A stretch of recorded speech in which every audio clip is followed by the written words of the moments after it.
मरावे परी देह आणि अवयवरूपी उरावे असं प्रतिपादन जिल्हा शल्यचिकित्सक डॉक्टर प्रशांत वाडीकर यांनी केलं। CPR रुग्णालयात झालेल्या आंतरराष्ट्रीय अवयव दान दिनाच्या जनजागृती कार्यक्रमामध्ये ते बोलत होते। अवयव दानाचं महत्त्व समजून घेऊन जास्तीत जास्त नागरिकांनी अवयव दान करावं असं आवाहन त्यांनी केलं।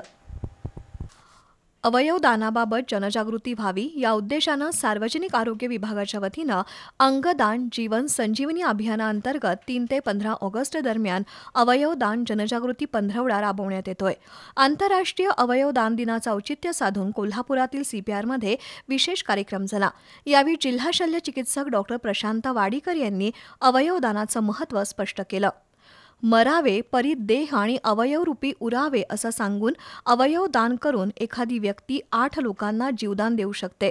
त्यामुळे नागरिकांनी अवयव दानाचा संकल्प करावा असं त्यांनी आवाहन केलं। दुसरीकडे आरोग्यमंत्री प्रकाश आंबेडकर यांच्या संकल्पनेतून अवयव दान जनजागृती मोहीम राबवण्यात येत असल्याचं त्यांनी सांगितलं। यावेळी federation of organ and body डोनेशनचे जिल्हा प्रमुख योगेश अग्रवाल यांनी अवयव दानाबाबतची माहिती सांगितली। जिल्हा सल्लागार डॉक्टर VA अरळेकर यांनी अवयव दानाची प्रतिज्ञा दिली। यावेळी परिचर्या प्रशिक्षण महाविद्यालयाच्या प्राचार्य SP घाटगे, जॉन लोखंडे यांच्यासह शिक्षक आणि विद्यार्थी उपस्थित होते।